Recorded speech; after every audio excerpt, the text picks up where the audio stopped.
Jubilee Hills by elections ఒకవైపు ఏమో Congress party మేము అధికారంలో ఉన్నాం మాకు ఓటేస్తే మేము అభివృద్ధి చేస్తామంటున్నారు. ఎటువైపు ఉందంటే కారు టాప్ గేర్లో ఉంది జూబ్లీహిల్స్లో, తెలంగాణ రాష్ట్రంలో. ఎలక్షన్ పెట్టాలంటే భయపడుతున్నారు. 6 నెలల్లో పెట్టాల్సిన ఎలక్షన్ ముందు పెట్టవచ్చు కదా. అంటే జూబ్లీహిల్స్ ఎలక్షన్స్ బీహార్ స్టేట్తో పాటు వచ్చిన నోటిఫికేషన్ బాగా పెట్టిండు. ఓకే, ఇది రేవంత్ రెడ్డి పెట్టలే, ఢిల్లీ కమిషన్ పెట్టింది. లోకల్ పార్టీ పెట్టాలని కూడా ఉత్సాహపడుతుంది రేవంత్ రెడ్డికి. కాబట్టి ఇక్కడ గెలిచేది పక్కా బరాబర్ కేసీఆర్ మా గన్స్ ఉంటాయి కదా. మెజారిటీ బొచ్చానమ్మ. వానికి క్యాడర్ లేడు, లీడర్ లేడు. కాంగ్రెస్ పార్టీకి క్యాండిడేట్ లేకపోతే ఎంఐఎం పార్టీకి కొనుక్కుండినే, ఎంఐఎం పార్టీకి కొనుక్కుండినే అని చెప్తున్నా నేను. హైదరాబాద్లో ఎక్కడ కూడా ఒక్క సీటు కూడా గెలవలేదు. 2023లో డిసెంబర్లో జరిగిన 23వ తారీఖు పోలింగ్లలో హైదరాబాద్లో ఎప్పుడు గెలవలేదు కూడా. హైదరాబాద్ అడ్డా, తెలంగాణ అడ్డా, కేసీఆర్ అడ్డా. కాబట్టి ఈరోజు మా జూబ్లీహిల్స్కి, హైదరాబాద్ జూబ్లీహిల్స్కి కొత్త పుచ్చగాలు వచ్చారు. ఎవరు వచ్చి రొయ్య స్కాట్లు, పైలట్లు రొయ్య తిరుగుతారు. అవి ఎవరికి ఏమనగా తెలుస్తలేదు. ఓటర్ తెలుస్తలేదు, నాన్ ఓటర్ తెలుస్తలేదు ఇలా కొడుకులకి. కాబట్టి ఇది పక్కా కేసీఆర్ అడ్డా. మా గంటకి నువ్వు గోపినాథ్ గారు చేసిన అభివృద్ధి, 10 సంవత్సరాలు చేసిన అభివృద్ధి. కాంగ్రెస్ 2 ఏళ్ళు వచ్చి 2 నెలలు పూర్తి కాలే. ఈ డిసెంబర్ 2వ తారీఖున 3వ తారీఖున వస్తే 2 నెలలు అవుతుంది. ఇంతవరకు చేయలేదు. ఇందిరా మిల్లు అంటే హైదరాబాద్ ఒక్క దగ్గర ఇందిరా మిల్లు పెట్టినావా? కేటీఆర్ గారు మున్సిపల్ శాఖ మంత్రి ఉన్నప్పుడు డ్రైనేజ్లు, బాక్స్ డ్రైనేజ్ ఉంటాయి, హెవీ ఫ్లోట్ వచ్చే వాటర్ వచ్చినప్పుడు ఆ ఫ్లోర్ వాటి కూడా పెండింగ్.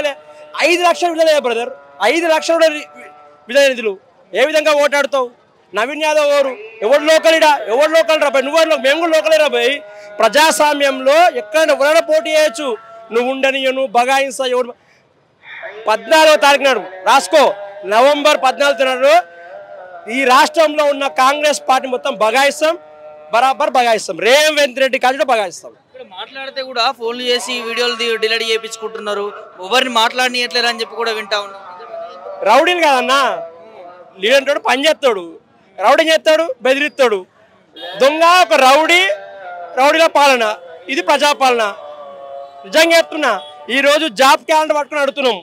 11వ తారీఖు తర్వాత 14వ తారీఖు గల్లా పట్టుకుని అడుగుతాం. రేవంత్ రెడ్డి గల్లా పట్టుకుంటాము, ఢిల్లీలో ఉన్న రాహుల్ గాంధీ గల్లా పట్టుకుంటాం. అశోక్ నాథ్ చౌస్ వచ్చి ఏమని చెప్పినాడు బిడ్డ నువ్వు ఆ రోజు? రాహుల్ గాంధీ ఏడిపోయినావు అక్క, ప్రియాంక గాంధీ అక్క ఏడిపోయినావు అక్క, మా అక్క స్కూటర్ లేవక్క, ఏ ముఖం ఓటాడుతున్నా అక్క? నిరుద్యోగ బుద్ధి వాడిని బొందిస్తాడు. వాడు ఎమ్మెల్యేకి నిధులు ఇస్తాడు. Video public ఇస్తాడన్నా?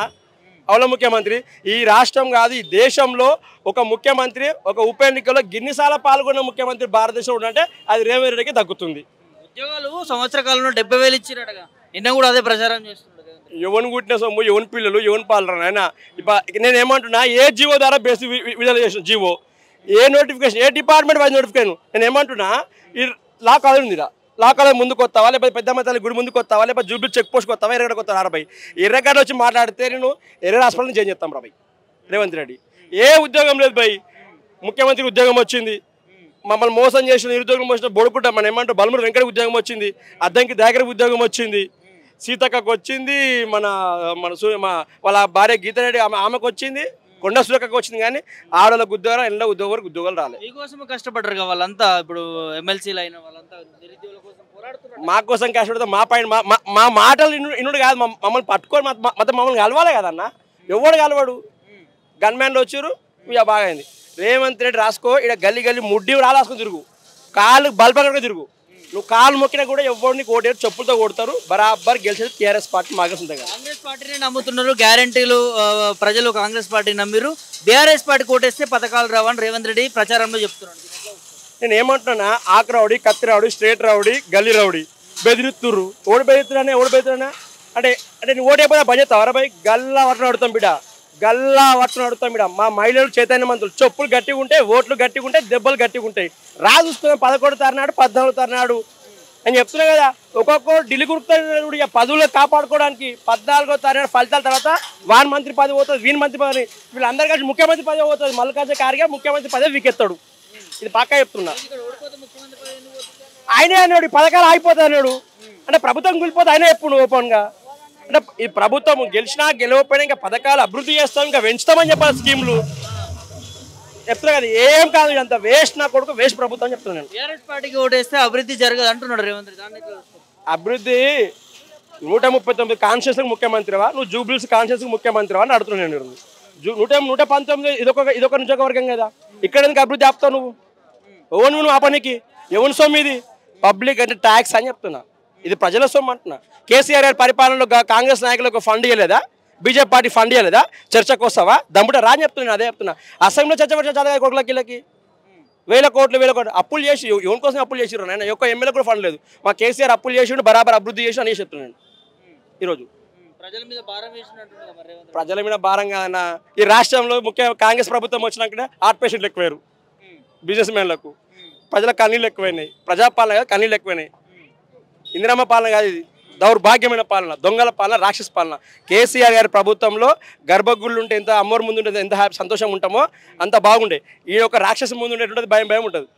అంటే ఎందుకు భయం ఉంటుంది అంటే ఎప్పుడు హైదరాబాద్ వచ్చేది తెలియదు, ఎప్పుడు ఎవడు వచ్చేది తెలియదు, ఎవరి మీద ఏసీబీ కేసు తెలియదు, ఎవరి మీద సిబిఐ కేసు తెలియదు. ఆ విధంగా ఉంది పరిపాలన. నిజంగా చెప్తున్నా, మా టీఆర్ఎస్ పార్టీ నాయకులను, మా ఎమ్మెల్యేల పైన వాళ్ళపైన కేసులు బుక్ చేస్తున్నారు అధికారులు, గుర్తుపెట్టుకొని. మేము ముందే చెప్తున్నాం, రేవంత్ రెడ్డి ఇంకా 3 ఏళ్ళు ముఖ్యమంత్రి ఉంటాడేమో, తర్వాత వచ్చేది మా ప్రభుత్వమే. ఇళ్ళకి వెళ్ళి గల్లా వడ్డీ గుంజుకొచ్చి బరాబర్ చెప్తాం.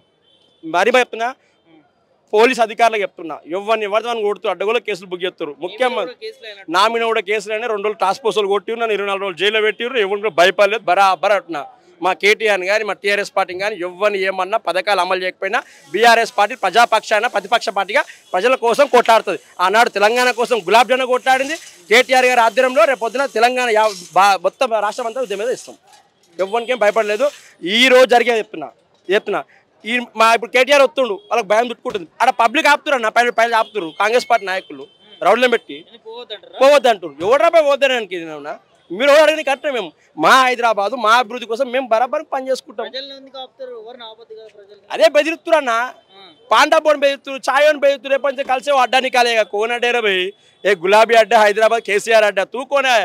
तू कब है हैदराबाद को? जुबलिस कब है? तू कहाँ पे आया है? कहाँ से आया? ఎవరు భయపడలేదు, ఇక్కడ ఎవరు భయపడలేదు. తెలంగాణ పోరాటాల గడ్డ, తెలంగాణ హైదరాబాద్ కూడా ఎవరు భయపడ్డాడు కాదు. గుర్తుపెట్టుకో రేవంత్ రెడ్డి నాయకులు. ఈ రాష్ట్రంలో మంత్రులు మరీ చెప్తున్నా, పైసలు మూటలు లేకపోతే గన్ను పెట్టి బెదిరించుడు. కేసీఆర్ గారి పరిపాలనలో అగ్రికల్చర్, ఫార్మల్ కల్చర్ పరిపాలన ఉండే. వీళ్ళ ప్రభుత్వంలో గన్ను కల్చర్, గన్ల పాలన అయిపోయింది. రెడీ దారుణం పరిపాలన. కాబట్టి ఎవరు ఎన్ని బెదిరించినా మేము కూడా పబ్లిక్ చెప్తున్నాం, అక్క తీసుకో, అమ్మ తీసుకో, పైలు తీసుకో, పోయేటప్పుడు కార్కి తెలంగాణ ఆత్మగౌరవాన్ని గెలిపించుకోవాలి. మరి ఇవన్నీ ఇక్కడ బీఆర్ఎస్ పార్టీ గెలిస్తేనే 6 గ్యారంటీలు, 420 హామీలు అమలవుతాయి అన్న, రాష్ట్రం అంతా అమలవుతాయి. ఇక్కడ గెలవకపోతే బస్సు పని చేస్తా అన్నాడు, 200 పింఛన్లు పని చేస్తా అన్నాడు, సన్నబియ్యం పని చేస్తాడు. సన్నబియ్యం అన్నవి పాలిసి తూసిపాసు కొట్టి ఇచ్చిన సన్నబియ్యం అవి. రేవంత్ రెడ్డి ఇంట్లో వండుకుంటావు ఇవి? నీ పిల్ల వండుతుందా వంట? నీ బిడ్డ తింటుందా వంట? నువ్వు తింటావు? 60 7 మంత్రులు తింటారా? మింటారు పౌర సరఫరా శాఖ మంత్రి తింటారా? లేకపోతే ఎవరిని ఎప్పుడు మా అన్న బియ్యాన్ని ఎవరు తిన్నాడు? ఫోటోలో ఫోన్ ఇస్తారు, అన్నం తిన్నా కక్కుడు బయట పోయి గి తింటారా అన్న, పబ్లిక్ తింటారా ఈ బియ్యాన్ని? కానీ ఎవరు నమ్మరు, మీ పరిపాలన పైన నమ్మరు. కారు వన్ సైడు చెప్తున్నా. మాకు ఢిల్లీ పాలన వద్దు. ఢిల్లీ ఇది ఒక కార్పొరేట్ చైర్మన్ ఢిల్లీ వాళ్ళ రేవంత్ రెడ్డి. మేమేమో డిసైడ్ చేయాలంటే కేసీఆర్ గిడ 30 కిలోమీటర్ గజల్ ఫామ్ హౌస్ మేము చెప్పుకోవచ్చు. మేము ఢిల్లీ పోవాలంటే ఫ్లైట్ ఎక్కాలి, ట్రైన్ ఎక్కాలి, 3 రోజుల్లో పోయి రావాలి. అది వస్తుందా తెలియదు, ఇంకా అపార్ట్మెంట్ ఇస్తారో తెలియదు ముఖ్యమంత్రి రేవంత్ రెడ్డి గారికి. కాబట్టి ఒక దొంగలు లంగలు అందరు కలిసి ఒక దగ్గర మోపారు. మాకు సిమ్ముంటుండే చిన్నప్పుడు, అది అరడాజో దొంగల సిమెంట్ ఆ టైప్ ఉన్నారు. దొంగలంతా మూటలు కట్టుకుని వచ్చారు, మూటలు వంచారు. ఎవరు నవీన్ యాదవ్ నీ కాంగ్రెస్ పార్టీ ప్రచారం చేస్తే నువ్వు మైనస్ తప్ప ప్లస్సే కాదురా బాబు. మీకున్న సొంతంగా మీరు చేసుకోరు పని. సొంత యాదవ్ సామాజిక వర్గమే వ్యతిరేకిస్తున్నారు. కాబట్టి ఎవరు ఓటారు కాంగ్రెస్ పార్టీ రాసుకో.